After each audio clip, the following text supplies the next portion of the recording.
আর আমার ভাই উমরায় গিয়ে আমাদেরকে বলে, হুজুর একটা ভিডিও কল দিব, আপনি একটু সালাম দেন না। ওখানে কি ভিডিও কল দেওয়া জায়গা? কোথায়? রোজা মোবারকের সামনে দাঁড়ায় আমাদেরকে মেসেজ দেয়, আমাদেরকে ভিডিও কল দিয়ে আপনাকে। কত বড় বেয়াদবি হচ্ছে। রসুলের সবচেয়ে গম্ভীর কিসের ভিডিও কল? রসুলের মদিনায় মনোয়ারায় কিসের ছবি? রসুলের মদিনায় মনোয়ারায় কিসের লাইভ? রসুলের মদিনায় কত হাজার আশেক মদিনায় যেতে পারছে না বলে রাত 3টায় সুখের পানি ছেড়ে দেয়, আর কামলিওয়ালা আমারে কবুল করেছে, আর আমি সবচেয়ে গম্ভীরের সামনে দাঁড়িয়ে মোবাইলের কথা মনে পড়ছে। এটার চেয়ে বড় বেয়াদবি আর কি হইতে পারে? প্রত্যেক হাজি মোবাইল নিয়ে যেন সেলফি না তুললে তাওয়াফ যেন কবুল হচ্ছে না, লাইভ না দিলে যেমন আরাফার ময়দানের অবস্থান কি হচ্ছে না, কবুল হচ্ছে না। আমরা সাফা মারওয়া সাইয়ের সময় ভিডিও না করলে যেন আমাদের সাই এটা কি হচ্ছে না, কবুল হচ্ছে না। আর তরুণ বাদ দেন, বৃদ্ধ বৃদ্ধ মানুষ পর্যন্ত ডান হাত দিয়ে সেলফি ধরে আছে, বাম হাত দিয়ে শয়তানকে কি মারছে, পাথর মারছে। আরে শয়তানও তো আশ্চর্য হচ্ছে, এ বলে আমারে পাথর মারি লাভ কি, আমার চেয়ে বড় শতান তো তুই না দাঁড়াই আসস।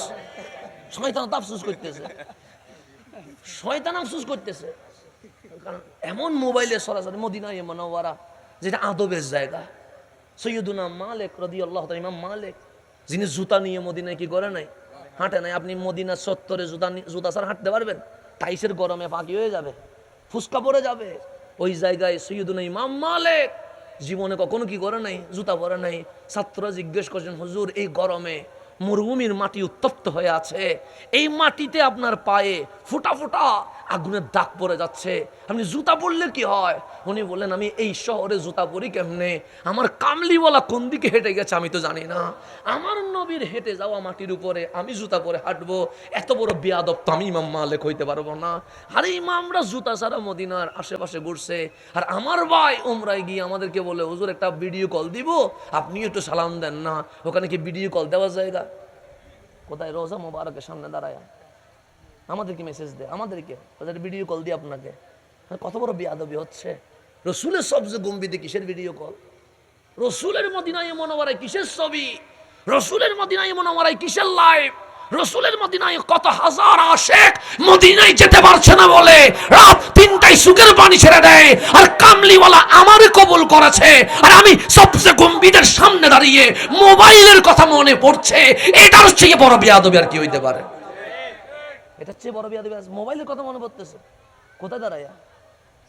রসুলের সবচেয়ে গম্ভীরে দাঁড়ায় মোবাইলের কথা মনে পড়তেছে। এর চেয়ে বড় বেয়াদবি আর কি হইতে পারে? সেজন্য ইমামে আজম কত বড়, আমরা কত সৌভাগ্যবান, আমরা হানাফি মাযহাবের অন্তর্ভুক্ত হয়েছে।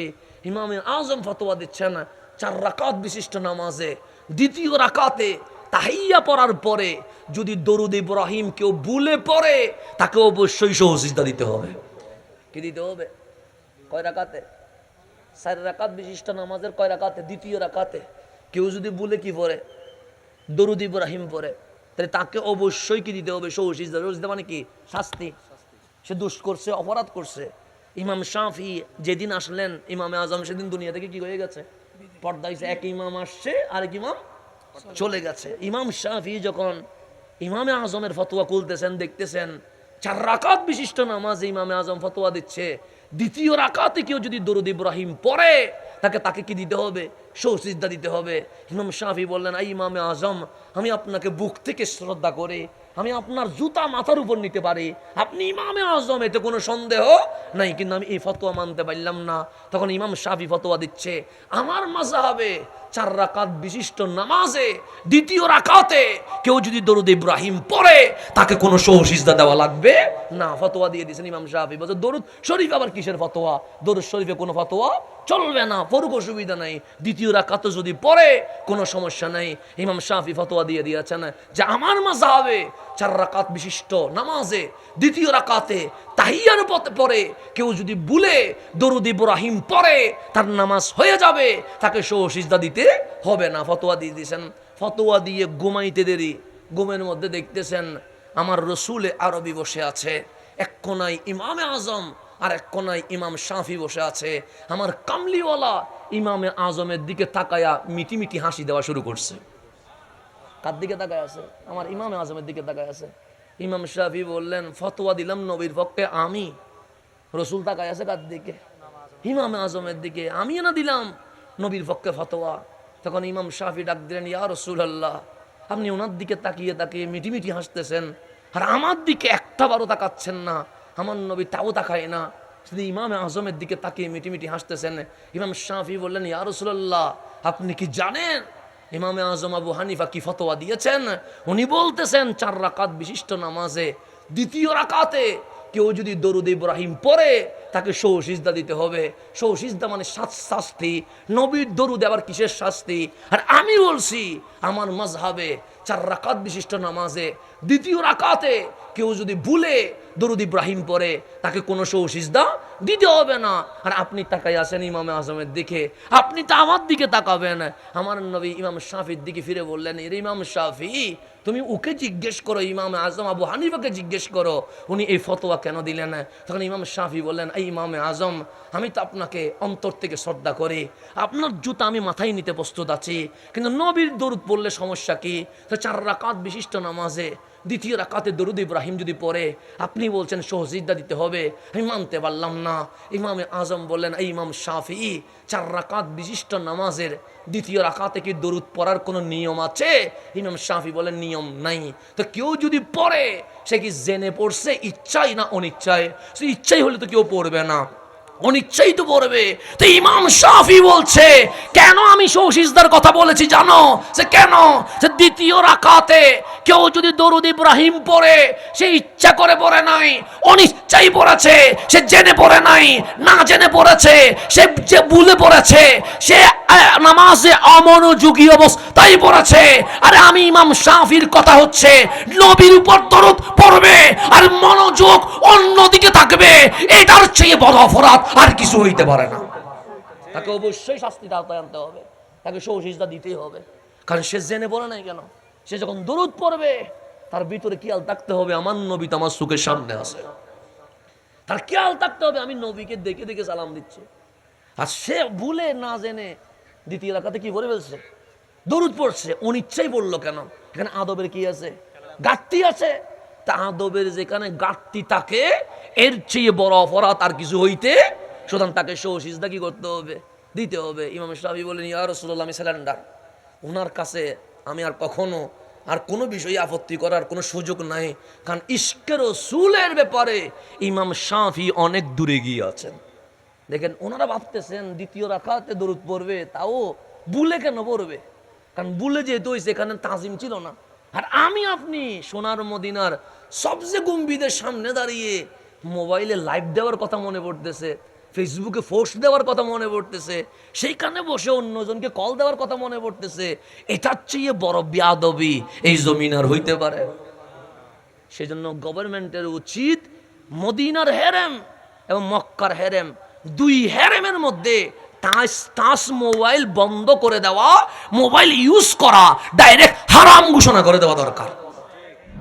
আমরা জানি এই পৃথিবীতে আমার মালিক দিন বানিয়েছে, আমার মালিক রাত বানিয়েছে, আমার মালিক মাস বানিয়েছে, কিন্তু যখন শুক্রবার আসবে আমার কামলিওয়ালা রসুল বলে সৈয়দুল আইয়াম, শুধু শুক্রবার শনিবারের চেয়ে দামি নয়, রবিবারের চেয়ে দামি নয়, মঙ্গলবারের চেয়ে দামি নয়, বুধবারের চেয়ে দামি নয়। মিরকাত শরীফের হাদিস হচ্ছে আমার আল্লাহর কাছে ইয়মুল জুমা, শুক্রবার, ঈদুল আজহা, ঈদুল ফিতরের চেয়েও আরো কোটি গুণ দামি হয়ে গেছে। এটা শুক্রবারের ফজিলত, এই দামি করে দিয়েছেন কে? আল্লাহ। ঠিক তেমনি ভাবে 1 মাসের উপরে আর 1 মাসকে আমার আল্লাহ ফজিলত দিয়েছেন, 1 রাতকে আর 1 রাতের মধ্যে ফজিলত দিয়েছেন। আমার মালিক যেই সৃষ্টি মখলুক বানিয়েছেন, হ্যাঁ এই গরু, ছাগল, মহিষ এগুলো মালিকের সৃষ্টি, আসমান ও জমিন এগুলো মালিকের সৃষ্টি, আরশ, লৌহ, কলম এগুলো মালিকের সৃষ্টি, কিন্তু আমার মালিক বলছে যত সৃষ্টি আছে লাকাদ খালাকনাল ইনসানা ফি আহসানি তাকওয়িম, সমস্ত সৃষ্টির মাঝে আমি আল্লাহ মানুষকে সবচেয়ে দামি করে দিয়েছি। তাহলে মানুষের চেয়ে দামি আর কিছুই নাই। এই মানুষের মাঝে দামি অলিরা, অলিদের চেয়ে দামি সাহাবায়ে কারাম, সাহাবীদের চেয়ে দামি নবী রসুল, নবী রসুলের মাঝে দামি রসুলগণ, রসুলদের মাঝে দামি আল্লাহ বলেন তিলকার রসুলু ফাদ্দালনা। এই নবী রসুলের মাঝেও আমি একজনকে আরেকজনের উপরে তুলে দিয়েছি, একজনকে আরেকজনের উপর মর্যাদা দিয়েছি। ওই রসুলদের মধ্যে চারজন সেরা, একজন মুসা আলাইহিস সালাম, আরেকজন ইব্রাহিম আলাইহিস সালাম, আরেকজন মুসা আলাইহিস সালাম, আরেকজন আপনার নবী, আমার নবী রাহমাতুল লিল আলামিন। আল্লাহ বলে ওই চারজনের মাঝে আমি কামলিওয়ালা রসুলকে সবার সেরা করে দিয়েছি। তাহলে মানুষের মাঝেও পজিশন আছে না নাই? আলহামদুলিল্লাহ। আজকের মাহফিলের মান্যবর সভাপতি উস্তাজুল উলামা, আমাদের চন্দনাই সেদের গৌরব হুজুর আল্লামা ফেরদৌসুল আলম খান আল কাদরি মুদ্দাজিল্লুল আলী, আজকের মাহফিলের সভাপতির আসন অলঙ্কৃত করায় আমরা সবাই হুজুরের আগমনকে স্বাগত জানিয়ে বলি মারহাবা। আলহামদুলিল্লাহ, সভাপতিও চলে এসেছে, বক্তারাও চলে এসেছে। আমাদের প্রধান মেহমান তিনিও নাকি প্রায় আনোয়ারাতে প্রবেশ করে ফেলেছে। যাদেরকে দাওয়াত দিয়েছেন সবাই চলে এসেছে। এখন বাকি আছে আপনারাই যদি চলে আসেন মাহফিল 100-এ 100 হয়ে যাবে। রব্বে করিম আজকের বসাকে কবুল করে নিক। এখন আসেন, আমি যেখানে ছিলাম সেখানে চলে যাওয়ার সৃষ্টির মাঝে আমার মালিক অনেক কিছুকে দামি করে দিয়েছে। সপ্তাহের মাঝে ইয়মুল জুমা দামি হয়ে গেছে। ঠিক এই জিলহজ মাসের যে 10 রাত, আল্লাহ বলছেন ওয়ালায়ালিন আশ, 10 রাতের কসম। আমরা বলি আল্লাহর কসম, আমরা বলি আল্লাহর ইজ্জতের কসম, আমরা বলি আল্লাহর সম্মানের কসম। আর সেই আল্লাহ বলছে ওয়ালায়ালিন আশ, আর আমি আল্লাহ বলছি জিলহজের প্রথম 10 রাতের কসম।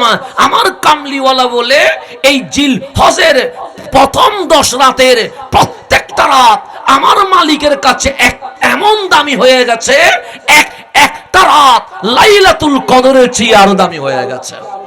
তাহলে এমন সময়ে আমরা এখানে বসেছি, জিলকদকে বিদায় দিব, জিলহজকে স্বাগতম জানাবো। এমন সময়ে বসেছি অনেক হাজিগণ আমার নবীর সবজে গম্ভীরকে সামনে নিয়ে আসসালাতু ওয়াসসালামু আলাইকা ইয়া রাসূলুল্লাহ বলে কামলিওয়ালাকে সালাম দিচ্ছে। আর অনেক হাজি খানায়ে কাবার চতুর্পাশে লাব্বাইক আল্লাহুম্মা লাব্বাইক বলে মালিকের তাকবীর দেওয়া শুরু করে দিয়েছে। এই পবিত্র সময়ে আল্লাহ আমাদেরকে সিনেমায় নয়, নাটকে নয়, জেনাই নয়, মাদকে নয়, হানাহানিতে নয়, মারামারিতে নয়, আমার নবীর প্রেমের বাগানে কবুল করে নিয়েছে। তা আমরা খুশি না বেজার? খুশি হইলে সবাই বলি আলহামদুলিল্লাহ। এখন আসেন গভীর মনোযোগ। জিলহজ আসলেই খানায়ে কাবার কথা মনে পড়ে যায়। কেন? হাজিগণ চলে গেছে কাবার দিকে, তা আমরা যেতে না পারলেও সমস্যা নাই। ফজর, জোহর, আসর, মাগরিব, এশা আমরাও কাবার দিকে নামাজ পড়ছি। তাহলে পৃথিবীর মূল কেন্দ্রবিন্দু খানায়ে কাবা। সেই জন্য পৃথিবীকে বলা হচ্ছে গোলাকার, বিশ্বকে গোল বলা হয়। কিন্তু এখন বিজ্ঞান বলছে ফুটবলের মতো গোল বললে মিথ্যা হবে, ডিমের মতো গোল বলতে হয়। যেমন গোল বলেন, ফুটবলের মতো বলেন বা ডিমের মতো বলেন, এই পৃথিবীর ঠিক মাঝখানে খানায়ে কাবাকে আল্লাহ রেখে দিয়েছেন। কেন? আল্লাহ জানান দিচ্ছে মাঝখানেই এটাই মূল জিনিস থাকে। আর আমি আল্লাহ ইন্না আউওয়ালা বাইত উদিয়া লিন্নাস লাল্লাযী বিবাক্কা, ওই মক্কায় যে ঘর বাইতুল্লাহ দেখতে পাচ্ছ এটা পৃথিবীতে কেউ বানায় নাই। ইন্না আউওয়ালা বাইত, যখন এই জমিনে কেউ ছিল না, আমি আল্লাহ নিজেই বাইতুল্লাহকে বানিয়ে দিয়েছি। আউয়াল মানে প্রথম। এই জমিনে প্রথম যে ঘরটা উঠছে এটার নাম খানায়ে কাবা। তা আপনাদেরকে যদি বলি রোড কে করছে, বলবেন ঠিকাদার কোম্পানি করছে। বিল্ডিং কি করেছে, বলবেন ইঞ্জিনিয়ারে করেছে। মসজিদ কে বানাইছে, বলবেন এলাকার সব মানুষ একসাথে শরীক হয়ে বানিয়েছে। আল্লাহ বলে বান্দারে, যদি বলে ব্রিজ কে বানিয়েছে, বলবা জাপানি কোম্পানি বানিয়েছে। যদি বলে কালভার্ট কে বানিয়েছে, বলবে চাইনিজ কোনো কোম্পানি বানিয়েছে। রাস্তা কে বানিয়েছে, বলবা ঠিকাদারে বানিয়েছে। এই বাংলো কে বানিয়েছে, বলবে ইঞ্জিনিয়ারে বানিয়েছে। আর আমি আল্লাহ বলছি, পৃথিবীতে একটা ঘর আছে, ইন্না আউয়ালা বাইত উদিয়া লিন্নাস লাল্লাযী বিবাক্কা।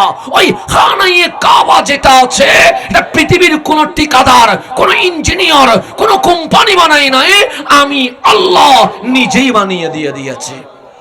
তাহলে খানায়ে কাবা বানিয়েছেন কে? আল্লাহ। এই তখন মানুষই নাই, ইঞ্জিনিয়ার কোথায় পাবেন? কোম্পানি নাই, ঠিকাদার কোথায় পাবেন? তা আল্লাহ বললে আমি বানিয়েছি। ঠিক সেই আয়াতের তাফসীরে বলা হচ্ছে, সৈয়দুনা বাবা আদম আলাইহিস সালামকে বানানোর 2000 বছর আগে আমার আল্লাহ নিজেই খানায়ে কাবা বানিয়ে দিয়েছেন। আদম আলাইহিস সালাম এখনো জমিনে আসে নাই, কাবা হয়ে গেছে।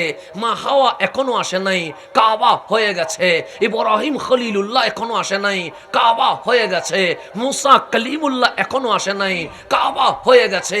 পৃথিবীর নিয়ম কানুন এখনো শুরু হয় নাই, কাবা হয়ে গেছে। পৃথিবীতে দ্বীন ইসলাম এখনো কায়েম হয় নাই, খানায়ে কাবা হয়ে গেছে। তো কাবা হইল কেমনে? আমার মালিক ফেরেশতা আগেই বানিয়েছে, আমার মালিক জিন আগেই বানিয়েছে, আমার মালিক গরু ছাগল পশু প্রাণী আগেই বানিয়েছে, সব কিছু বানিয়েছে, কিন্তু মানুষ বানায় নাই। আল্লাহ কোরআনে বলছেন, ওয়া ইয ক্বালা রাব্বুকা লিল মালাইকাতি ইন্নী জাইলুন ফিল আরদি খলিফা। আল্লাহ বলে, বান্দা আমি একটা মাহফিলের আয়োজন করেছি। মালিক মাহফিলের বক্তার নাম কি? আল্লাহ বলে রব্বুল আলামিন। তো এই মাহফিলে কি আমি ছিলাম? আল্লাহ বলে না। সভাপতি মহোদয় ছিলেন? আল্লাহ বলে না। আমরা সবাই ছিলেন? আল্লাহ বলে না। নবী রাসূলগণ ছিলেন? আল্লাহ বলে না। তো মালিক কে ছিল? লিল মালাইকা, সেখানে জিবরাইল ছিল, মিকাইল ছিল, ইসরাফিল ছিল, আজরাইল ছিল, এক কথাই সমস্ত ফেরেশতাগণ ছিল। তো মালিক বক্তব্য কোন বিষয়ে ছিল? আল্লাহ বলে, আমি আল্লাহ নিজেই বক্তা হইয়া ফেরেশতাদেরকে বলছি, ইন্নী জাইলুন ফিল আরদি খলিফা। হে আমার ফেরেশতা শোনো, আমার এই জমিনে আমি আমার খলিফা পাঠাবো, আমার খলিফা বানাবো। তো খলিফা কে হবে? গরু হবে সে না, ছাগল হবে সে না, পশু পাখি হবে সে না, আসমান জমিনে অসংখ্য মাখলুকাত তারাই হবে? আল্লাহ বলে না, খলিফা হবে ইনসান, মানুষই। তখন ফেরেশতারা আপত্তি করলেন, মালিক কারে বানাবা? আল্লাহ বলে, ইন্নী জাইলুন ফিল আরদি খলিফা, আমি মানুষ বানাবো। তখন তারা বললেন, কলু, তারা বললেন, মালিক কেন মানুষ বানাবা? তাদেরকে বানাইয়া তো কোনো লাভ হবে না। কেন? নাহনু নুসাব্বিহু বিহামদিকা ওয়া নুকাদ্দিসু লাক, আমরা তোমার তাসবিহ পড়ি, আমরা তোমার ইবাদত করি, আমরা না ঘুমাই, না খাই, না জেনা করি, না মারামারি করি, না হানাহানি করি, কিন্তু যাদেরকে মানুষ বানাবা তাদের ভিতরে নফস আছে। তো নফস হইলে কি হবে? আতাজআলু ফিহা মান ইউফসিদু ফিহা ওয়া ইয়াসফিকু দিমা, তারা তো দুনিয়াতে মারামারি করবে, হানাহানি করবে, রক্তপাত করবে। ফেরেশতা তো মিথ্যা বলে নাই। আজকে এই পৃথিবীতে আমরা দেখতে পাচ্ছি মানুষ নামের জানোয়ারগুলো মব সৃষ্টি করে ইমামকে পর্যন্ত শহীদ করে দিচ্ছে। কথা ঠিক না? ফেরেশতারা তো মিথ্যা বলে নাই, বলছে ইন্নী জাইলুন ফিল আরদি খলিফা। যখন বলছেন ফেরেশতারা বলেন, আতাজআলু ফিহা মান ইউফসিদু ফিহা ওয়া ইয়াসফিকু দিমা, মালিক তারা ফাসাদ করবে, তারা মারামারি করবে, তারা মব সন্ত্রাসী করবে, তারা মানুষকে মানুষ মনে করবে না। এই পৃথিবীতে যত অশান্তি হচ্ছে কোনো প্রাণী করে নাই, সকল অশান্তির মূলে মানুষ আছে না নাই? আছে। পাহাড় কাটছে কে? মানুষে। গাছ কাটছে কে? মানুষে। এই পৃথিবীতে জেনা করছে কে? মানুষে। হত্যা করছে কে? মানুষ রে। আরে যে পাগল, যাদের কোনো শরীয়ত নাই, ওই পাগলকে পর্যন্ত মারছে অমানুষ নামের মানুষগুলো। কথা ঠিক না? আমরা শাহ আলী বাগদাদি রহমতুল্লাহ আলাইহি, ওনার মাজার প্রাঙ্গণে যেই নেক্কারজনক হামলা হয়েছে, এটা আমরা নিজের চোখে দেখেছি কি দেখি নাই? দেখছি। যাদের কারণে মুসলমান হইলাম, তাদের গড়বাড়িও নিরাপদ নয়। আমরা বাংলার মানুষ বড় সৌভাগ্যবান। আপনি বলবেন হুজুর কেমনে বড় সৌভাগ্যবান? কারণ আমাদের সৌভাগ্য আসার পিছনে কারণ আছে। যখন আমার কামলিওয়ালা রসুল মক্কার জমিন ইসলাম কায়েম করলেন, আমার কামলিওয়ালার বয়স 53 বছর হয়ে গেছে। গনিয়া দেখে 700 জন মুসলমান, আমার রসুলের চোখের পানি বের হয়ে গেছে। আল্লাহ ডাক দিলেন, হাবিব সব মানতে পারি, কিন্তু আপনার চেহারার মলিনতা মানতে পারি না, চোখের পানি মানতে পারি না। আমার রসুল ডাক দিয়ে বললেন, মালিক আমার, আমি দিনেও আরাম করি না, রাতেও আরাম করি না। আমি একবার দাওয়াত দেই, না শুনলে 2 বার দাওয়াত দে, 2 বার না শুনলে 4 বার দে। আমাকে পাগল বললেও আমি দাওয়াত মিস করি না, আমাকে মারলেও আমি কখনো মক্কাবাসীকে পিছ দেই নাই। আমি দাওয়াতের পর দাওয়াত দিয়েছি। মালিক আমাকে পাঠাইলেন কিভাবে? আল্লাহ বলেন, কাফাতাল লিন্নাস। আপনি শুধু কোনো কম, কোনো গোষ্ঠী, কোনো রাষ্ট্রের নবী নয়, কাফাতাল লিন্নাস। পৃথিবীর সূর্য যতদিন উঠবে, যত মানব জাতি দুনিয়ায় আসবে, সকল মানবের জন্য আপনি রহমতুল লিল আলামিন হয়ে চলে এসেছেন। তখন কামলিওয়ালা বললেন, মালিক রে, আমি রাত্রে ঘুমাই না, তাহাজ্জুদের নামাজের মধ্যে কাটায়, ফাতাহাজ্জাদ বিহি নাফিলাতান লাক। আমি দিনের বেলায় দিনকে দিন বলি না, দুপুরকে দুপুর বলি না, বিকেলকে বিকেল বলি না, আমি রাত দিন পরিশ্রম করি, কিন্তু রেজাল্ট হচ্ছে 700 জন মানুষ মুসলমান হয়েছে। আল্লাহ বলেন, হাবিব আপনার কি মনে দুঃখ? হাবিব বলেন, মনে বড় দুঃখ। কেন দুঃখ? আমি আবু জেহেলকে কত বুঝাইলাম, আবু জেহেল ইমান আনে নাই। আবু লাহাব রে বুঝাইলাম, আবু লাহাব ইমান আনে নাই। ওতবা সাইবারে বুঝাইলাম, ইমান আনে নাই। উমাইয়ারে বুঝাইলাম, ইমান আনে নাই। বরং তারা আমারে পাগল বলে, পাথর মারে, আমার পিঠের উপর উঠে ভুড়ি তুলে দেয়। আল্লাহ বলে, হাবিব আবু জেহেল ইমান আনে নাই বলে, আবু লাহাব ইমান আনে নাই বলে, অথবা সাইবা উমাইয়ারা ইমান আনে নাই বলে আপনি নবী কষ্ট পেয়েছেন বুঝি? কামলিওয়ালা বলেন, আমি কি রহমতুল লিল আলামিন নয়? আল্লাহ বলে, অবশ্যই আপনি রহমতুল লিল আলামিন। কামলিওয়ালা বলে, আমার চোখের সামনে, আমার সামনে কালিমা না পড়ে বেঈমান হইয়া মারা যায়া জাহান্নামে চলে যাবে, এটা তো রহমতের নবী কখনো সইতে পারবো না। আল্লাহ বলেন, হাবিব আমি তো যারা তার ইসলামের জন্য কবুল করব না, কারণ ইসলামও নূর, কোরআনও নূর, নবীও নূর। আমার ইসলামে কোন প্রকার আবু জাহেল, আবু লাহাবের মতো নাপাক ঢুকতে পারে না। আবু বকর, ওমর, উসমান ও আলীর মতো যাদের কলব নূর হয়ে গেছে, তারাই কামলিওয়ালার সাহাবী হতে পারবে। এই সারা যাদের ভিতরে নেফাকি আছে, তারা চাইলেও আমার নবীর সাহাবী হওয়ার কোনো সুযোগ নাই। তখন আল্লাহর হাবিব বলেন, মালিক তারা ঈমান আনে নাই কেন? আল্লাহ বলেন, তারা ঈমান আনবে না কারণ কি? সে ইন্নাকা লা তুসমিউল মাউতা, হাবিব আপনি মরারে শুনাইতে পারবেন না। আবু জেহেল হাঁটছে, আমার নবী বলছে তে তো হাঁটছে। আবু লাহাব কথা বলছে, উতবা সাইবা নেতৃত্ব দিচ্ছে, উমাইয়া বাজার করছে, কিন্তু আল্লাহ বললেন, ইন্নাকা লা তুসমিউল মাউতা, হাবিব আপনি মরারে শুনাইতে পারবেন না। তো যে হাঁটে সে তো মরা হয় না, যে বাজারে যায় সে তো মরা হয় না, যে সংসার করে সে তো মরা হয় না, যে বক্তব্য দেয় সে তো মরা হয় না। কিন্তু আল্লাহ বলছে, ইন্নাকা লা তুসমিউল মাউতা, হাবিব আবু জেহেল মরা, আবু লাহাব মরা, উতবা মরা, সাইবা মরা, আপনারা যারা পাগল বলে তারা মরা, আপনারা যারা পাথর মারে তারা মরা। কেন?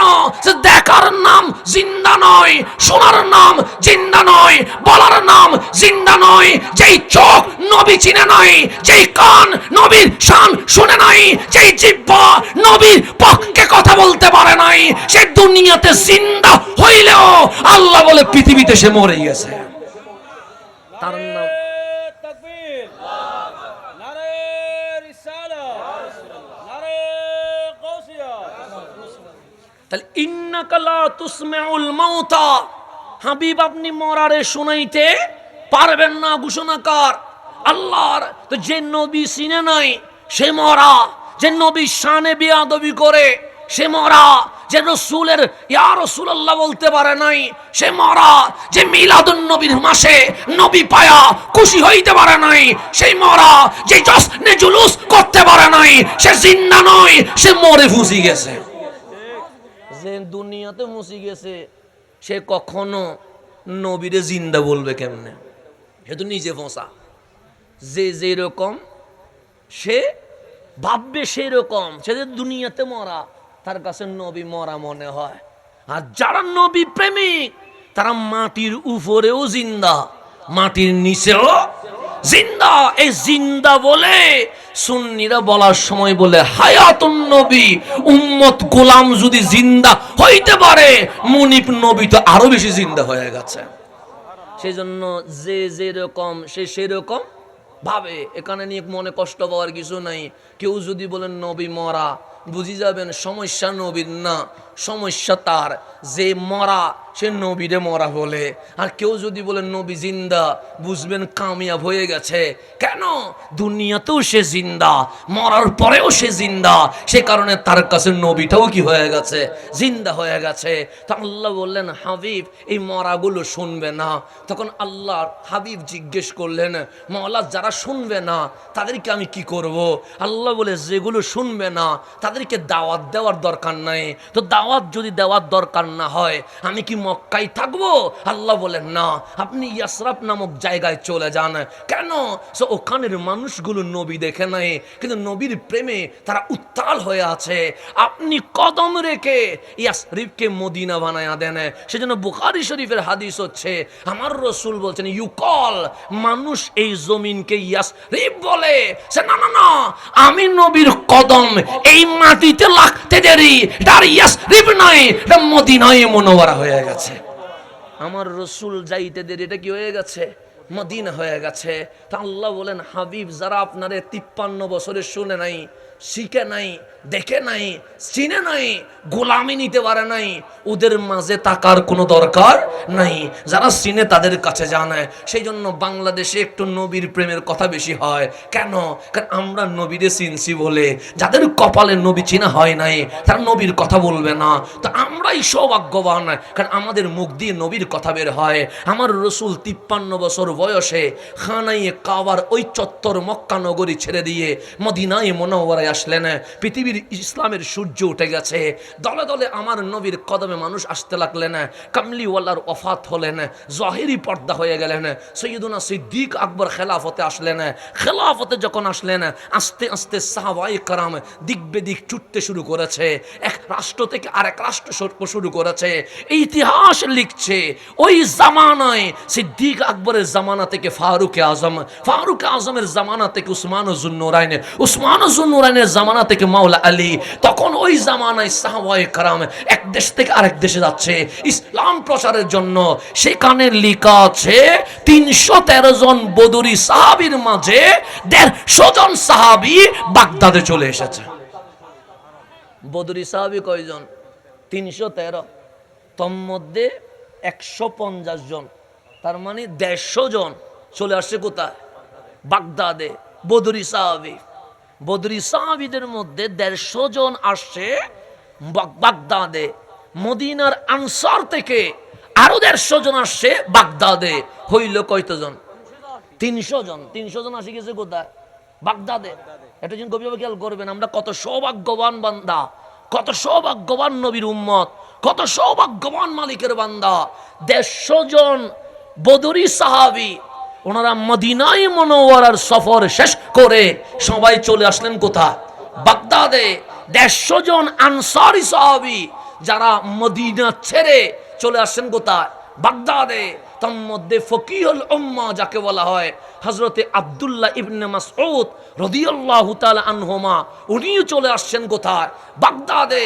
ঠিক আমার নবীর যিনি খাদেম, বুখারী শরীফে যেখানে লেখা আছে ওয়ান আনাসিন রাদিয়াল্লাহু তাআলা আন, ব্র্যাকেটে লেখা আছে সাহিবুহু ওয়া খাদিমুহু, কামলিওয়ালার 24 ঘন্টার খাদেম যার নাম হযরতে আনাস, উনিও চলে আসছেন বাগদাদে।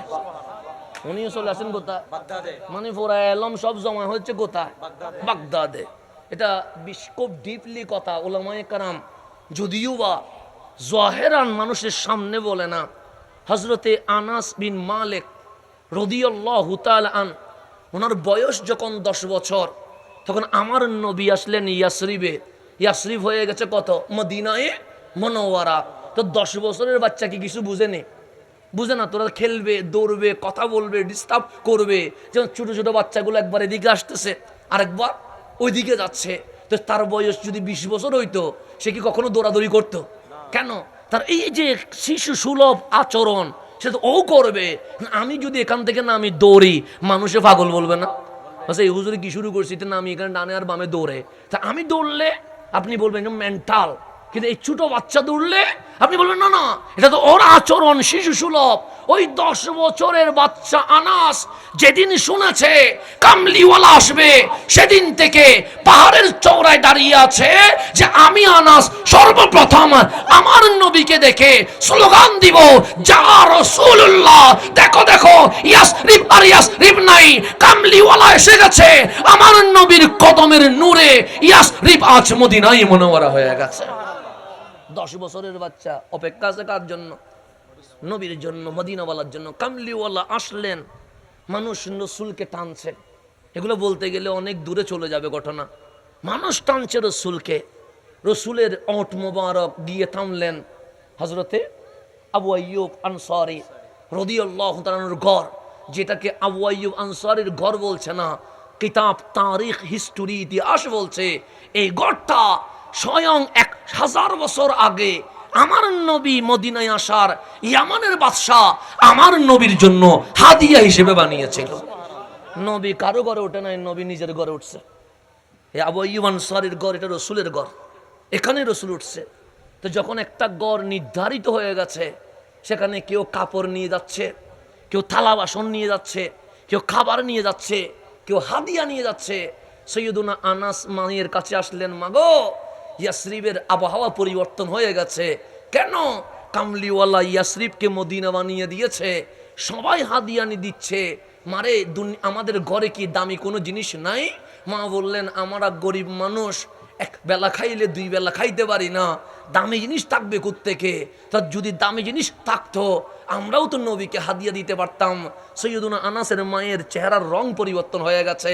আনাস বললেন, মাগো আমরা যেহেতু মিনাল ফুকারা মিনাল গুরাবা, আমরা যেহেতু ফকির মিসকিনের ফ্যামিলি থেকে এসে গেছি, সুতরাং আমাদের কোনো গুসা রাগ হওয়ার দরকার নাই।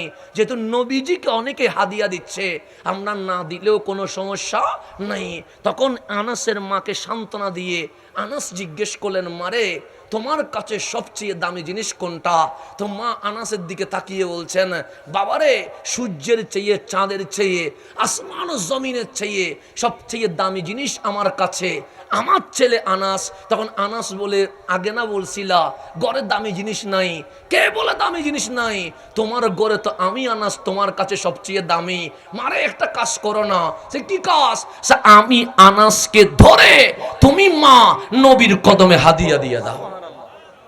10 বছরের বাচ্চা থেকেও নবী প্রেম শিখা যায়। আমরা তো নবীর প্রেম শিখবো কোত্থেকে? মা চোখের পানি ছেড়ে দিয়েছে। বাবারে এমন কথা বললি, মন জয় করে ফেলেছিস।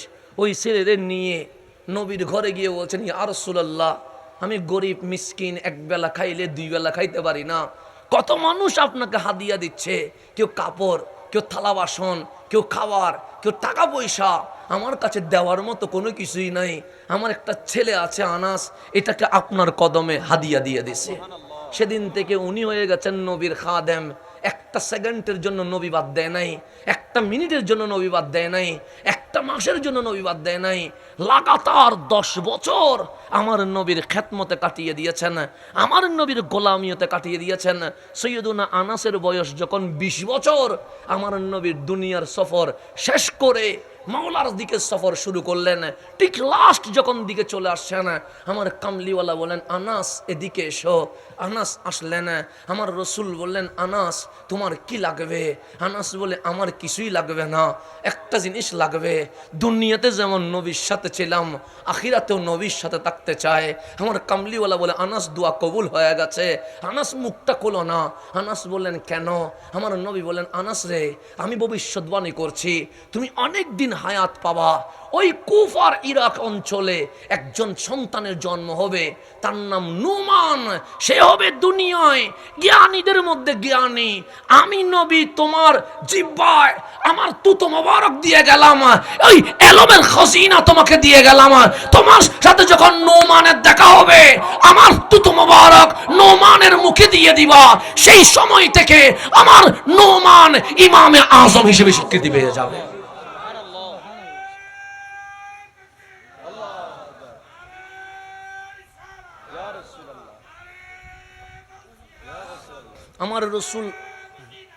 আমার রসুল হযরত আনাসকে বললেন মুখটা খোলো।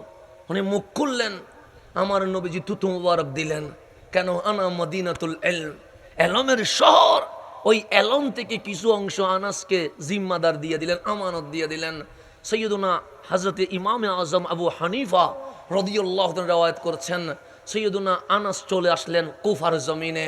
চতুর্দিকে আওয়াজ উঠে গেছে যে আজ আনাস বিন মালিক কুফার জমিনে চলে এসেছে।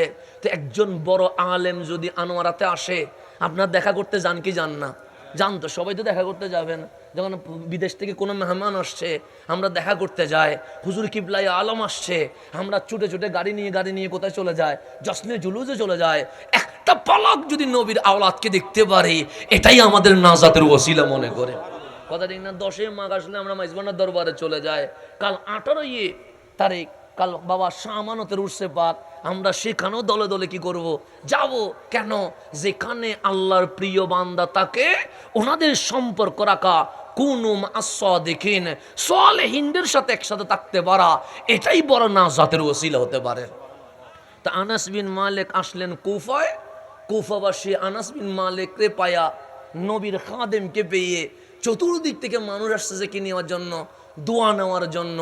তা আনাস বিন মালিক যখন আসলেন, হযরতে ইমামে আজম আবু হানিফা বলছেন, আমার মা তখন বৃদ্ধা হয়ে গেছে, আমি তখন বয়সে অনেক ছোট।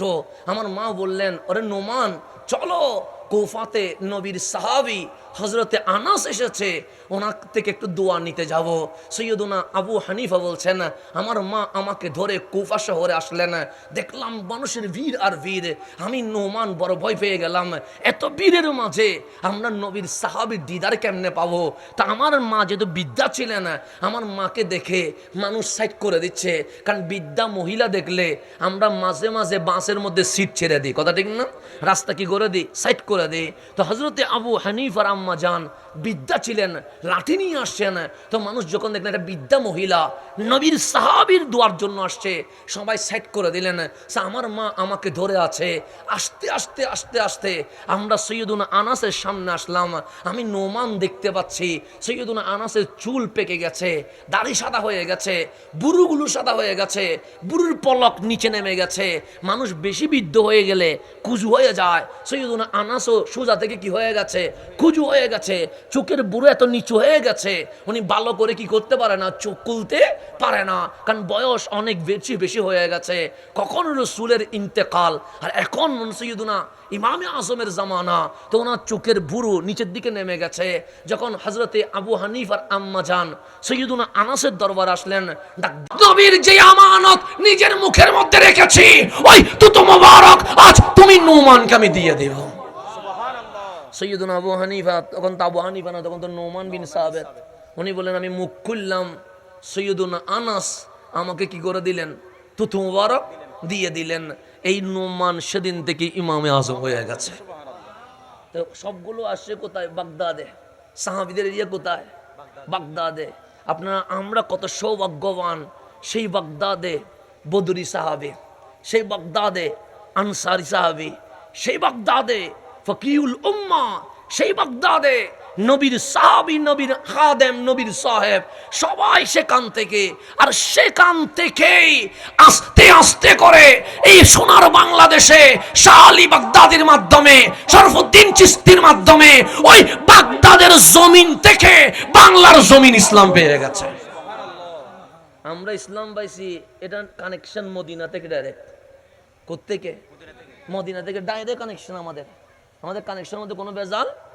সেই জন্য আপনারা যারা ছেলেদেরকে মাকতাবে পাঠান, মাকতাবের মধ্যে কায়দার নাম কি? কায়দায়ে বগদাদি, বগদাদি কায়দা, কায়দার নাম। কেন? ওই বগদাদি নাম দিয়ে আপনাকে জানান দিচ্ছে তোমার ইসলামে ভেজাল নাই। কেন? সে মদিনার ইসলাম বাগদাদে আসছে, কায়দায়ে বাগদাদি।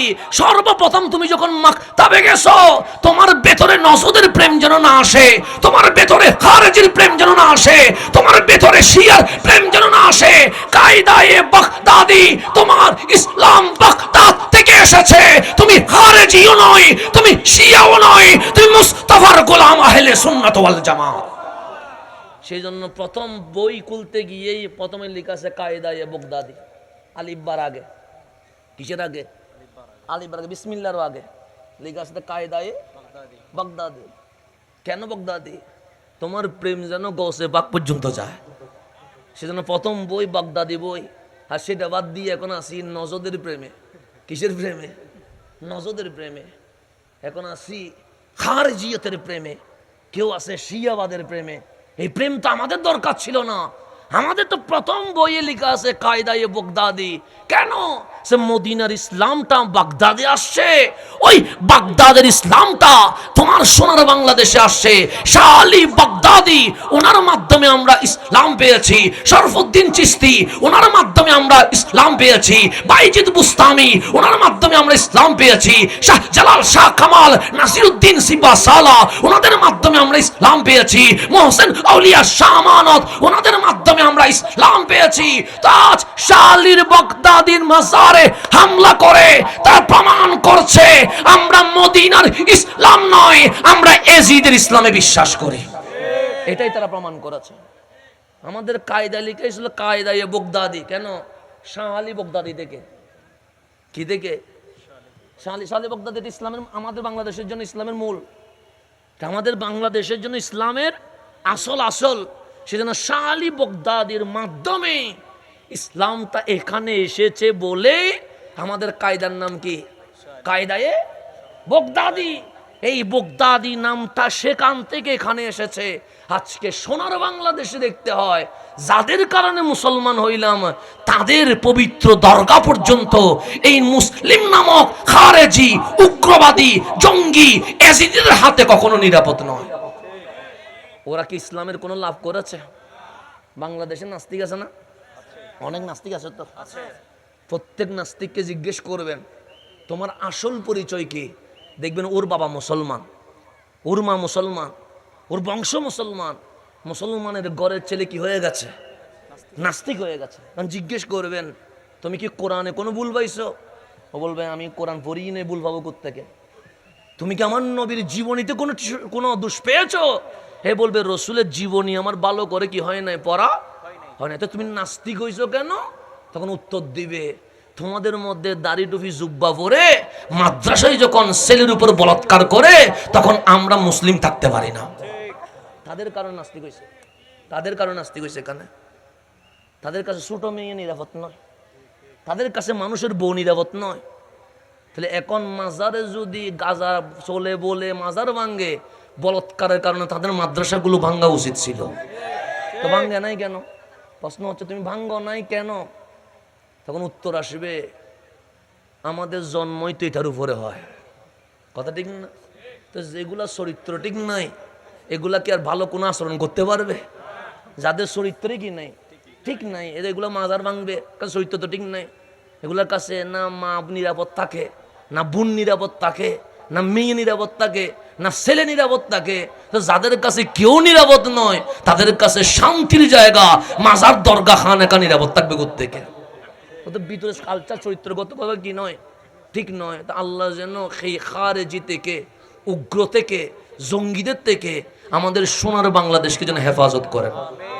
এখন সেই জন্য বাংলাদেশে যত নাস্তিক বেড়েছে আপনি কথা বলে দেখবেন এই নাস্তিকগুলো, এই নাস্তিক হওয়ার পিছনে তাদের চরিত্র, তাদের আচার, তাদের আচরণ এই জঙ্গি খারেজিদের, উগ্রবাদীদের কারণে সোনার বাংলাদেশে আজ নাস্তিক নামের গোষ্ঠী পয়দা হয়ে গেছে।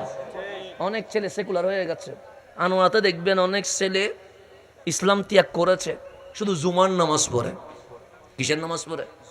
জুমার নামাজ। মুসলমান না। আপনি কথা ঠিক, কথা ঠিক। কেন?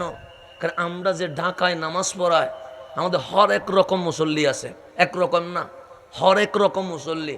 কোনো মুসল্লি 3/4 প্যান্ট পরে নামাজ পড়তে আসে, কোনো মুসল্লি এখানেও হাতের কাপিয়া নাই, এখানেও নাই, এতটুকু পর্যন্ত গেঞ্জি পরে নামাজ পড়তে আসে।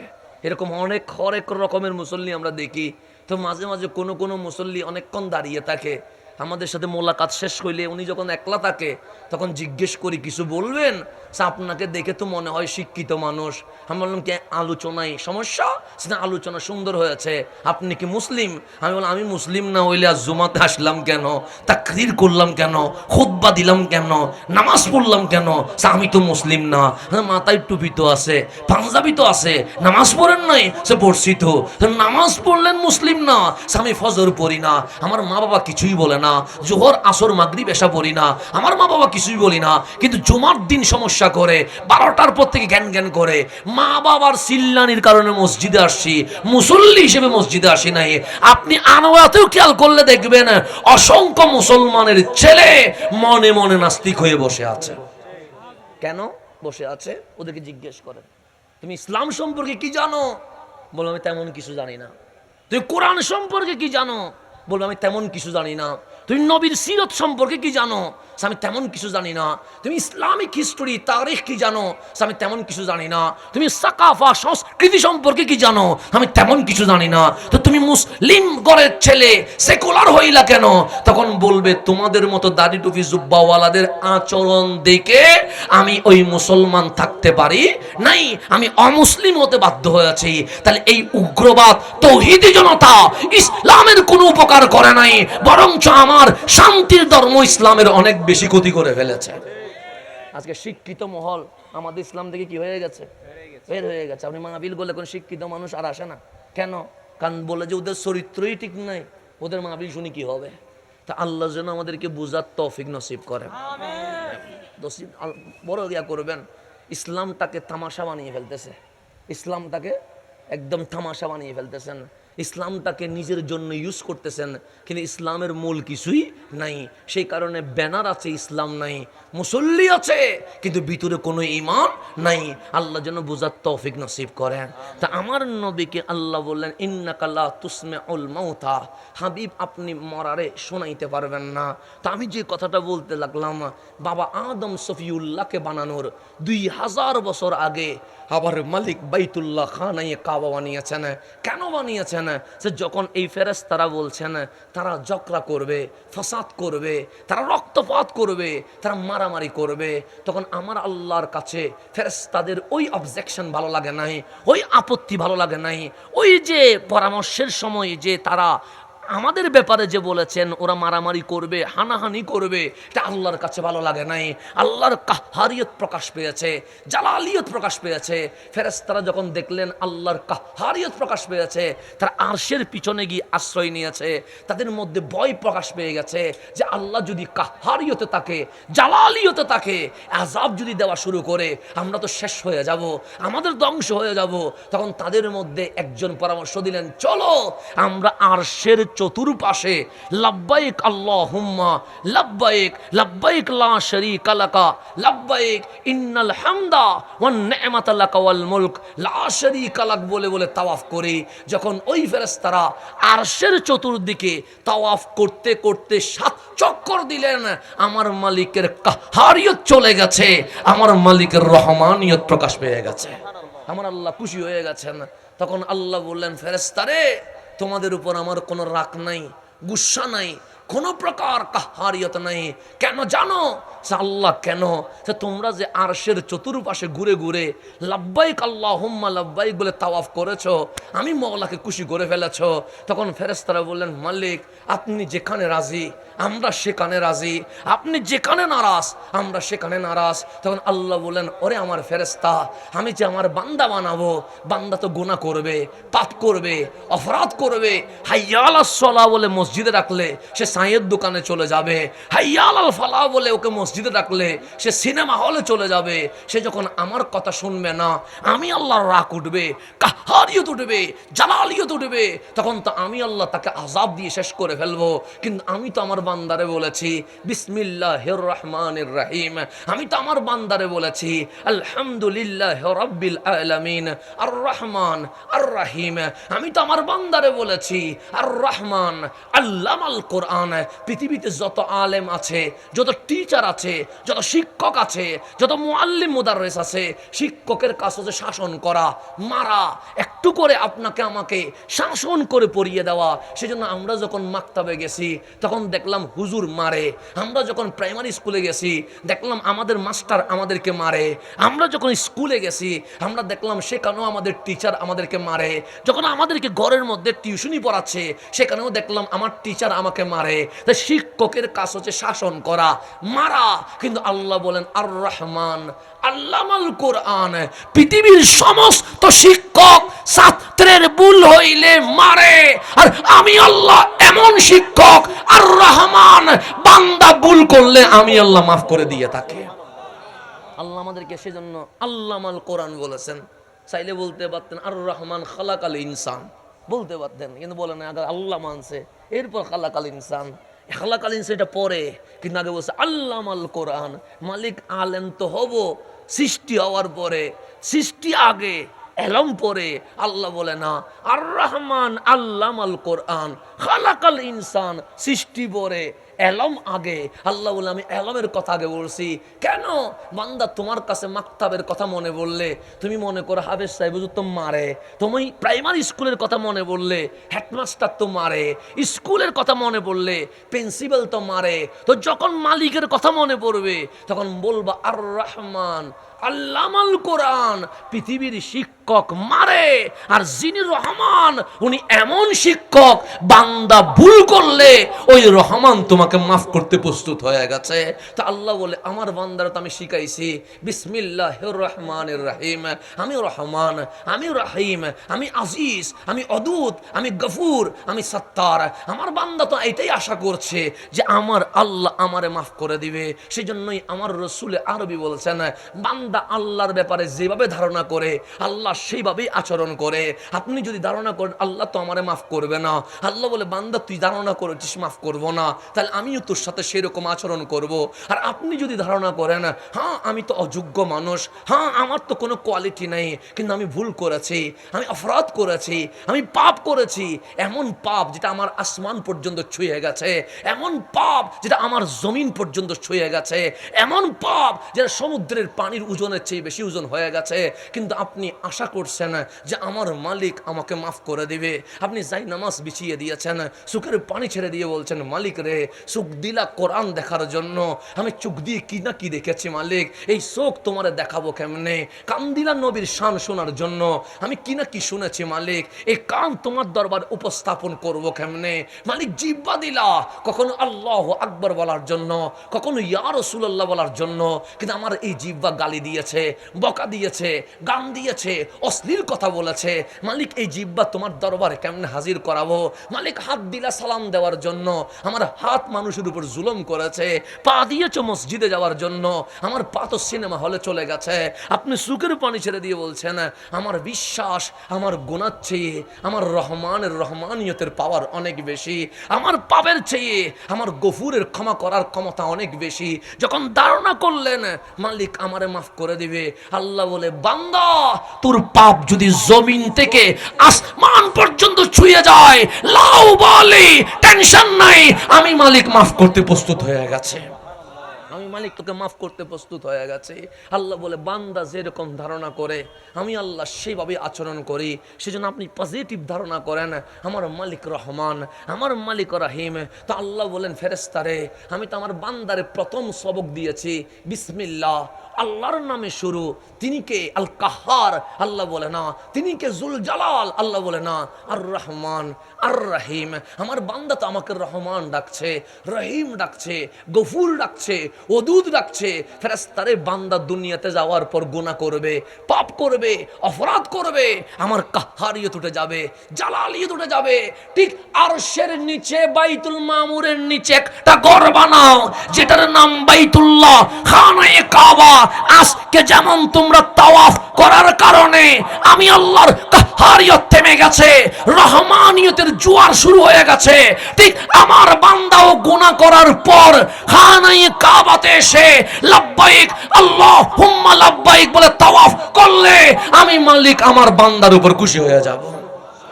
দেখেন আল্লাহ মানুষ বানানোর আগে মানুষকে কিভাবে ক্ষমা করা যায় সেটার ব্যবস্থা করতেছেন। আর আমি কি করি, সিনেমায় যাই, আমি কি করি, নাটকে যাই, আমি কি করি, মাদকে যাই, আমি কি করি। যে কবর দেখলে ওসমান জুন্নুরাইন কাঁদতেন, যে কবর দেখলে ফারুক আজম কাঁদতেন, যেই নামাজের আজানের ধ্বনি শুনলে মাওলা আলীর চেহারার ধরন পর্যন্ত পরিবর্তন হয়ে যেত, শরীরের মধ্যে কম্পন শুরু হয়ে যেত। আমরা ফজর পড়ি না, আমাদের কোনো আফসোস নাই, ফজর পড়ি নাই তো কি হয়েছে, জোহর পড়ি নাই, জোহর যে পড়ি নাই সেটা পর্যন্ত মনের ভিতরে আসতেছে না, আসর মাগরিব পড়ি নাই, বিন্দু পরিমাণ অনুশোচনা নাই। আর আজান দিতে দেরি, সৈয়দুনা মাওলা আলীর চেহারার রং পরিবর্তন হয়ে গেছে, শরীর কাঁপাকাঁপি শুরু হয়ে গেছে। মানুষ জিজ্ঞেস করছে, আলী রে, আজান দিলে আপনার চেহারার রং পরিবর্তন হয়ে যায়, শরীর কাঁপাকাঁপি করে কেন? তখন মাওলা আলী বললেন, তুমি কি নামাজকে সহজ কোনো ইবাদত মনে করেছো? সবাই বললেন, এটা কিরকম ইবাদত? আমার মালিক এই নামাজ অনেক সৃষ্টিকে দিয়ে দিয়েছিল, কোনো সৃষ্টি নিতে পারে নাই, কিন্তু আমার মালিকের বিশ্বাস এই নামাজ কেউ নিতে না পারলেও আমার বান্দা তারা ঠিক মতো নিতে পারবে। আল্লাহ আমাদেরকে এই নামাজের যোগ্য মনে করে আমাদেরকে আমানত দিয়েছে, আর আমরাই নামাজ পড়ি না, আমরাই মসজিদে আসি না, আমাদের আজানের ধ্বনি আমাদের বুকে কোনো খবর করে না। সেই জন্য আজান শুনলে মানুষ কাঁপে, কিন্তু আমাদের তো কম্পন হয় না। আমরা তো কবরস্থান নিয়ে টিকটক বানাই, আমরা তো কবরের উপর বসে বসে জুয়া খেলি। এইরকমও আনোয়ারের অনেক কবরস্থানে ঘুরলে এখনো আপনি দেখবেন এই কবরের উপর মুসলমানের ছেলেরা ছক্কা খেলা খাওয়া শুরু করেছে। আনোয়ারাতেও আছে, আছে না? আছে, দেখেন না, অনেক কবরস্থানের মধ্যে এখন দেখবেন কাঠকালা খেলতেছে। কিসের উপরে? উসমান জুন্নুরাইন কবর দেখলে বাচ্চার মতো কাঁদে। কোন উসমান? যে উসমান জুন্নুরাইন নবীর হাত থেকে জান্নাত কিনে নিয়েছে। কার হাত থেকে? নবীর হাত থেকে জান্নাত কিনে নিছে।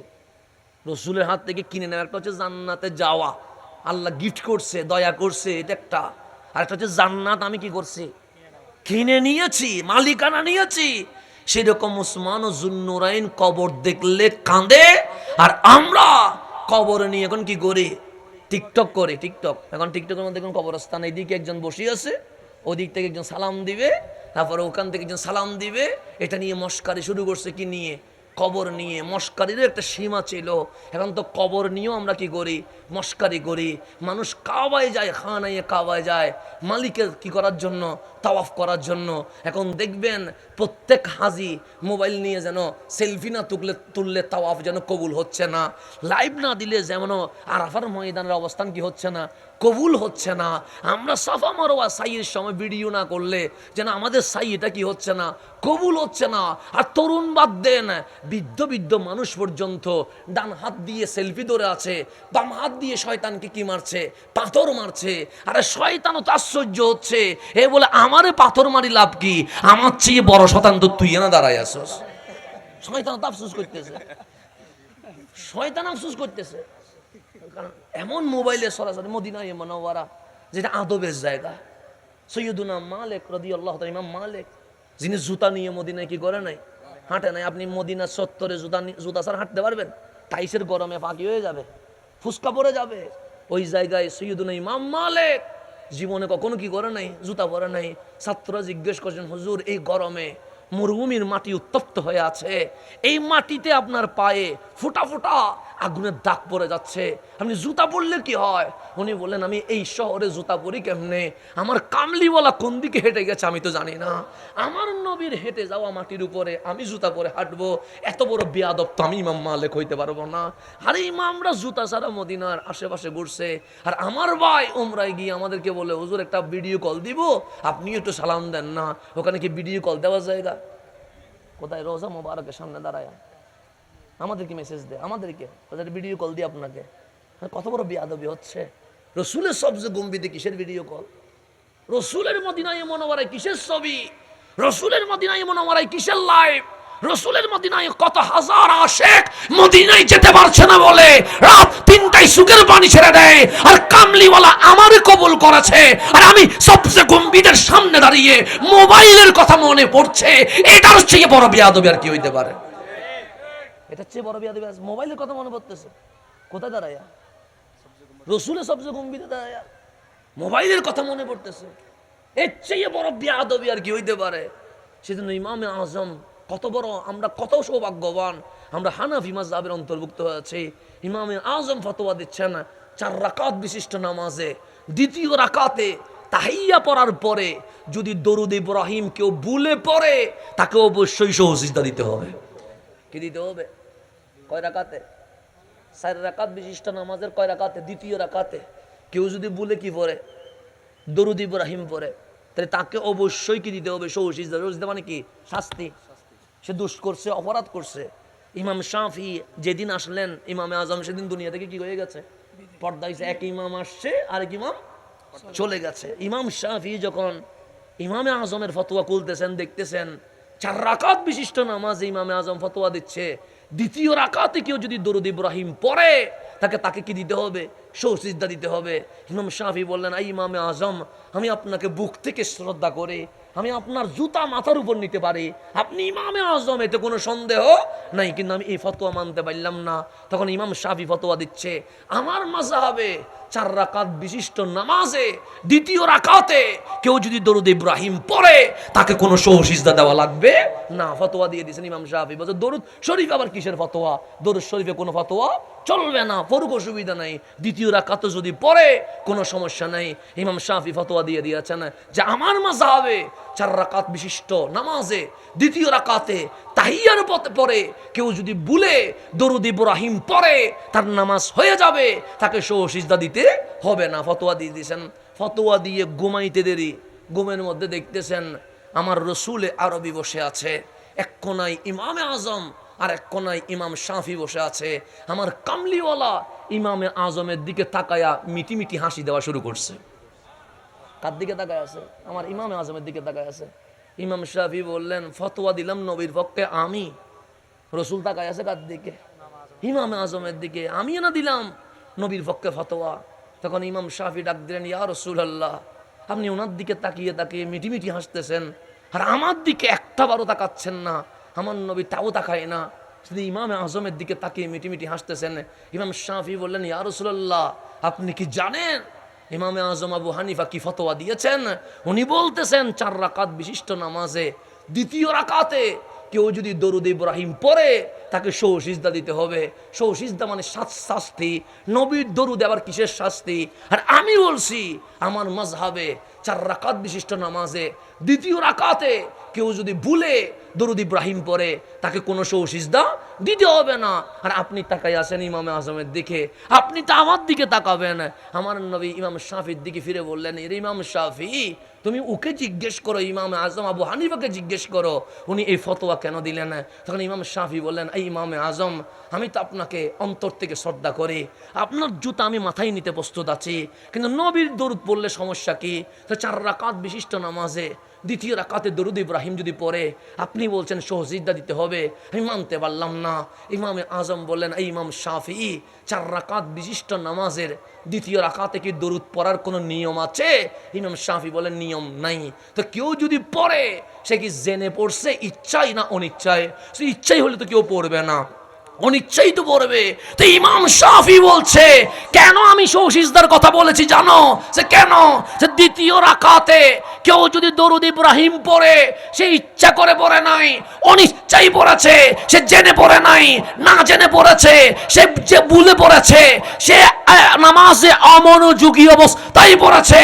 আরে আমি ইমাম শাফির কথা হচ্ছে নবীর উপর দরুদ পড়বে আর মনোযোগ অন্যদিকে থাকবে, এটার চেয়ে বড় অপরাধ আর কিছু হইতে পারে না। তাকে অবশ্যই শাস্তির আওতায় আনতে হবে, তাকে সিজদা দিতেই হবে, কারণ সে জেনে পড়ে নাই। কেন? সে যখন দরুদ পড়বে তার ভিতরে খেয়াল থাকতে হবে আমার নবী তো আমার চোখের সামনে আছে। তার খেয়াল থাকতে হবে আমি নবীকে দেখে দেখে সালাম দিচ্ছি। আর সে ভুলে না জেনে দ্বিতীয় রাকাতে কি বলে ফেলছে, দরুদ পড়ছে, অনিচ্ছাই বললো। কেন? এখানে আদবের কি আছে? ঘাটতি আছে। তা আদবের যেখানে ঘাটতি থাকে এর চেয়ে বড় অপরাধ আর কিছু হইতে, সুতরাং তাকে সিজদা কি করতে হবে? দিতে হবে। ইমাম শাফি বলেন, ইয়া রাসূলুল্লাহ, আমি সিলিন্ডার, ওনার কাছে আমি আর কখনো আর কোনো বিষয়ে আপত্তি করার কোনো সুযোগ নাই। কারণ ইশকে রাসূলের ব্যাপারে ইমাম শাফি অনেক দূরে গিয়ে আছেন। দেখেন, ওনারা ভাবতেছেন দ্বিতীয় রাকাতে দরুদ পড়বে, তাও বুলে কেন পড়বে? কারণ বুলে যেহেতু হয়েছে, এখানে তাজিম ছিল না। আর আমি আপনি সোনার মদিনার সবচেয়ে গম্ভীরের সামনে দাঁড়িয়ে মোবাইলে লাইভ দেওয়ার কথা মনে পড়তেছে, ফেসবুকে পোস্ট দেওয়ার কথা মনে পড়তেছে, সেইখানে বসে অন্যজনকে কল দেওয়ার কথা মনে পড়তেছে। এটার চেয়ে বড় বেয়াদবি এই জমিন আর হইতে পারে? সেজন্য গভর্নমেন্টের উচিত মদিনার হেরেম এবং মক্কার হেরেম, দুই হেরেমের মধ্যে টাচ মোবাইল বন্ধ করে দেওয়া, মোবাইল ইউজ করা ডাইরেক্ট হারাম ঘোষণা করে দেওয়া দরকার। কারণ এখানে কোনো কি নেই, আদব নেই। কাবার সামনে আদব নেই, লাব্বাইক আল্লাহুম্মা লাব্বাইক বলছেন, মোবাইল, শুধু মোবাইল, সব শুধু মোবাইলে সরাসরি। এখানে মানুষ দেখা যাচ্ছে না, শুধু কি দেখা যাচ্ছে? মোবাইল দেখা যাচ্ছে। হাজরে আসওয়াদ যেটা পাথর, আপনি কি মনে করছেন এটা কোনো ছোটখাটো পাথর? না, এটা বাবা আদম জান্নাত থেকে নিয়ে আসছে। আমার রাসূল বলছেন, হাজরে আসওয়াদের সাথে হাত লাগানো মানে সে ডাইরেক্ট আমার আল্লাহর কুদরতি হাতের সাথে মুসাফাহা করা শুরু করে দিয়েছে।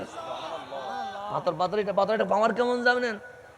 পাওয়ার, এটার পাওয়ার, আপনি ডাইরেক্ট চুমা দিলেও চুমা, দূর থেকে চুমা দিলেও কি হয়ে যায়?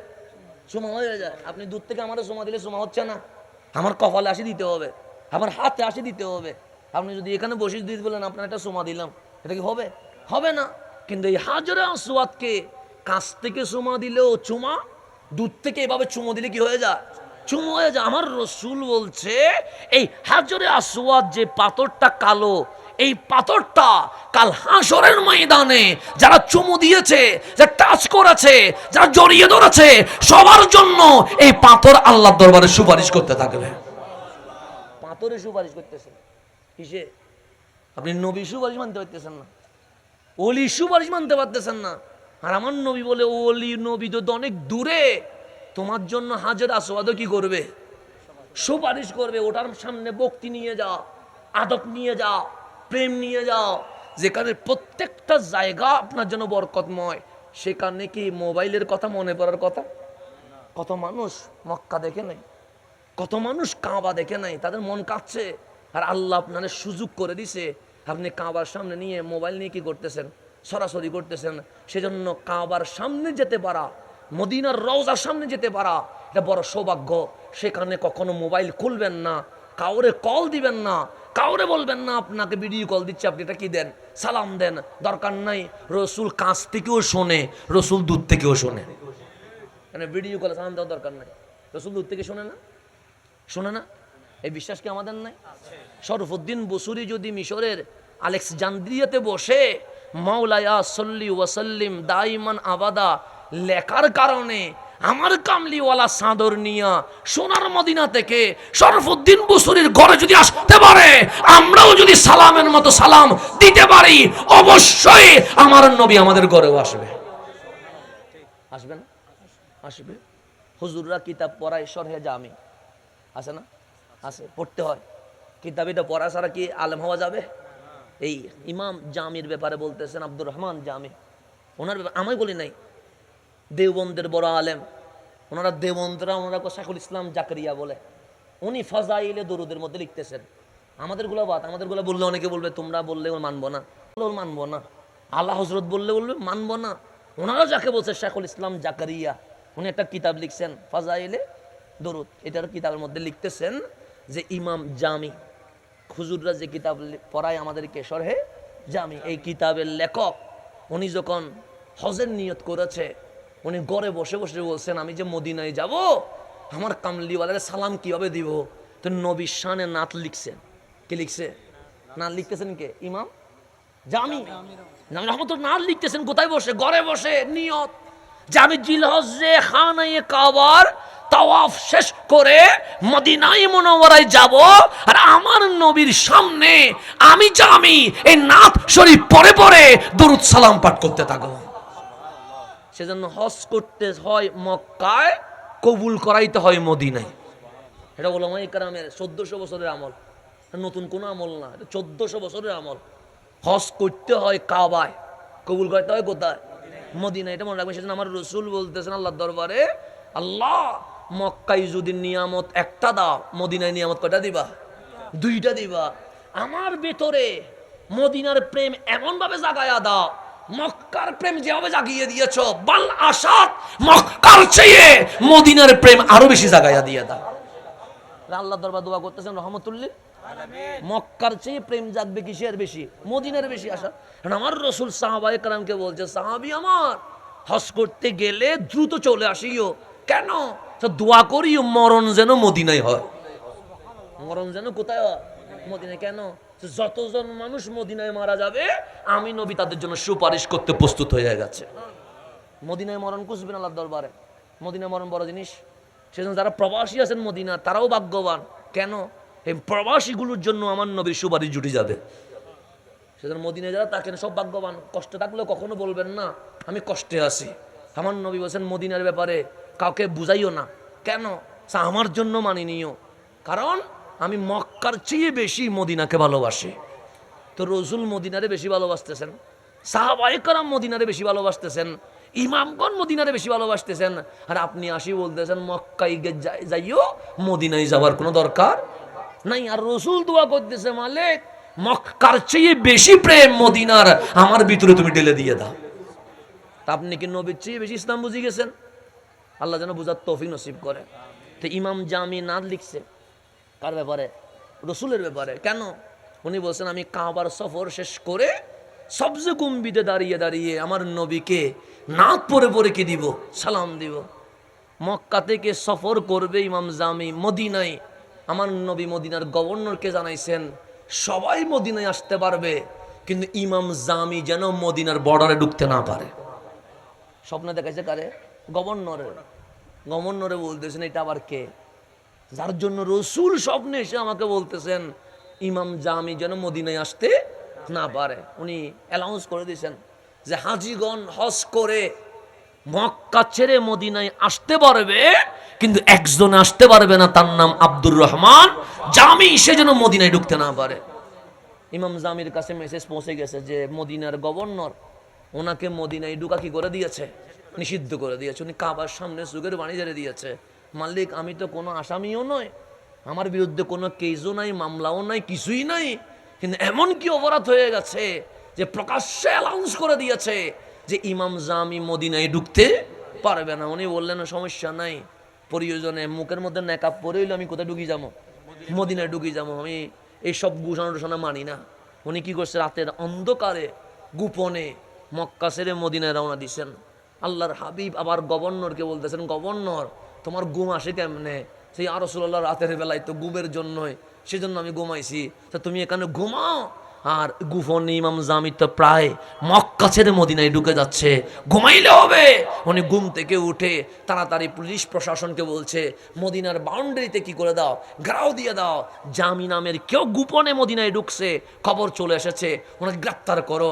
এরকম সবাইকে তল্লাশি করতে করতে ইমাম জামি ধরা খেয়ে গেছে। ওনাকে হাতের মধ্যে বেরিমাত বাঁধিয়ে, ওনাকে হ্যান্ডক্যাপ বাঁধিয়ে ওনাকে জেলে ঢুকাই দিছে। এখন গভর্নরের ভিতরে মনে প্রশ্ন, মানুষটা দেখতে আল্লাহর ওলি মনে হয়, নারী জুব্বা ফাগরি সব ঠিক আছে, কিন্তু আল্লাহর হাবিব ওনাকে গ্রেপ্তার পর্যন্ত করাই ফেলছে। কি হয়েছে আল্লাহ জানে। একদিন যায়, অপরাধ কি কেউ জানে না, কারণ গভর্নরকে আল্লাহ রসুল বলছে মদিনায় যেন ঢুকতে না পারে, কিন্তু কি জন্য ঢুকবে না এটা তো আল্লাহ রসুল বলে নাই। 2 দিন যায়, গভর্নরের চেহারা মলিন হয়ে গেছে। ইয়া রাসূলুল্লাহ আমাকে দিয়ে গ্রেপ্তার করাইলেন, তার দোষ কি, অপরাধ কি, কিছুই তো জানলাম না। 3 দিন চলে গেছে, কিন্তু আল্লাহর রসুল আর স্বপ্নে আসে নাই। 4র্থ দিন গভর্নরকে স্বপ্নে দেখাচ্ছেন, গভর্নর আমার ইমাম জামিকে তুমি গ্রেপ্তার করে রাখছো কেন, জেলখানায় বন্দি রাখছো কেন, ছেড়ে দাও। গভর্নর বলেন ইয়া রাসূলুল্লাহ কিছুই তো বুঝতেছি না। বললেন মদিনায় আসতে পারবে না, এখন বেচারা মদিনায় ঢুকে যাচ্ছে, আমি গ্রেপ্তার করে ওনাকে জেলখানায় দিছি, ওনার অপরাধ কি? আমার নবী বলেন গভর্নর কোনো অপরাধ নাই, আমার জামি বড় আশিকের রাসূল এমন নাত লিখেছে, এই নাত যদি আমি নবীর রওজার সামনে এসে পড়ে, আমি নবীর রওজায় থাকতে পারবো না, মোলাকাত করার জন্য রওজা থেকে আমি হাত বের করতে বাধ্য হয়ে যাব। আমি যদি হাত বের করে দিই, পৃথিবীর অবস্থা কি হবে? আমি যদি জামির জন্য হাত এটা কি করে দিই, বের করে দিই, তাহলে আমার পৃথিবীর অবস্থা কি হবে? সুতরাং আমি তো আর হাত বের করে মোলাকাত করব না, সেজন্য তাকে আসতে নিষেধ করছি, গ্রেপ্তার করতে বলি না, ছেড়ে দাও। সে আশিকের রাসূল, আমি নবী তার উপর খুশি আছি, সেও নবীর উপর খুশি আছে। তারা জানাইয়া দিও, সে নাত পড়লে আমি নবীর রওজায় থাকতে পারবো না, আমি হাত বের করতে বাধ্য হয়ে যাব। কুতুবুল আকতাব ইমাম রেফাই। আমরা অনেকে এখানে কাদরি তরিকায় আসি না, কাদরি তরিকায় তো এরকম কিছু মাশায়েখের নাম আছে যাদের নাম সন্ন্যাক করে লেখা আছে, গৌসে পাকের নাম সন্ন্যাক করে লেখা। ঠিক সেরকম তফকার একজন নাম হচ্ছে ইমাম আহমদ আর রেফাই, যাকে বলা হয় কুতুবুল আকতাব, নবী বংশের ফুল। উনি গেছেন সোনার মদিনায়, আমার নবীর রওজার সামনে গিয়ে ইমাম রেফাই বলতেছেন, ইয়া রাসূলুল্লাহ, মানুষে আমাকে আওলাদ রাসূল বলতেছে, আমি আপনার নাতি, আপনার দরবারে আসছি, আপনি না হায়াতুন নবী, তা আপনি যদি হায়াতুন নবী হন, আমার সাথে একটু কি করে দেন, মোলাকাত করেন। কে বলতেছেন? ইমাম রেফাই। একবার বলছে রসুল হাত বের করে নাই, দ্বিতীয়বার বলছে রসুল হাত বের করে নাই, তৃতীয়বার যখন সুখের পানি ছেড়ে দিয়ে বলছে যে আপনি কি হাত বের করবেন ইয়া রাহমাতাল্লিল আলামিন, আমি মিশর থেকে আসছি, এতটুকু বলতে দেরি কামলিওয়ালা রোজা থেকে হাত বের করে দিয়েছেন। সেদিন ইমাম রেফাইয়ের সাথে যতজন ছিলেন সবাই নিজের চোখে দেখেছেন যে রওজা থেকে কামলিওয়ালা হাত বের করে ইমাম আহমদ রেফাইয়ের সাথে মোলাকাত করা শুরু করে দিয়েছে। আমার নবী দূরেরটাও শুনেন, কাছেরটাও, ইমাম রেফাইয়েরটাও শুনছেন, ইমাম জামিরটাও শুনছেন, শুনেন নাই? কোথায় শরফুদ্দিন বুসরি মিশরে বসে কবিতা লিখতেছেন, মাওলায়া সল্লি ওয়া সাল্লিম দাইমান, যেটাকে আমরা কসিদায়ে বুরদা বলতেছি। এই কসিদায়ে বুরদা কেন বলতেছি? যে কসিদা লেখার কারণে আমার নবী রওজা মুবারক থেকে এসে ওনাকে চাদর হাদিয়া দিয়েছেন। তো নবী দূর থেকেও দেখে, কাছ থেকেও। তো মদিনায় গিয়ে ভিডিও কল দেওয়া দরকার আছে?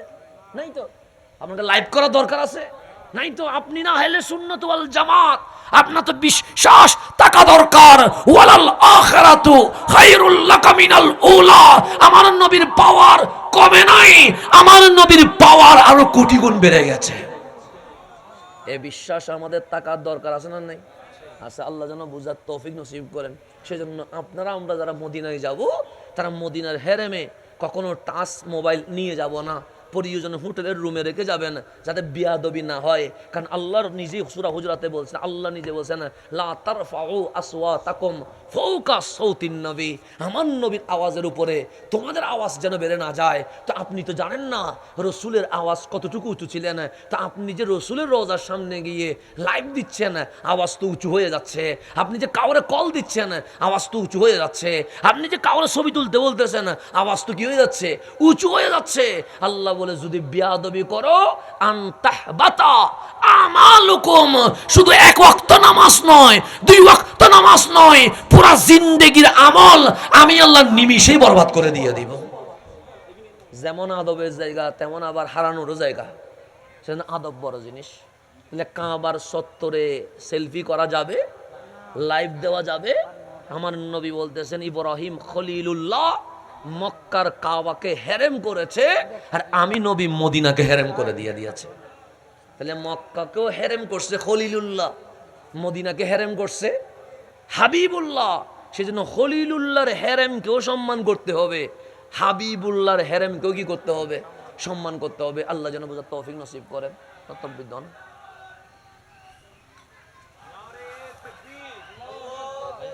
নারে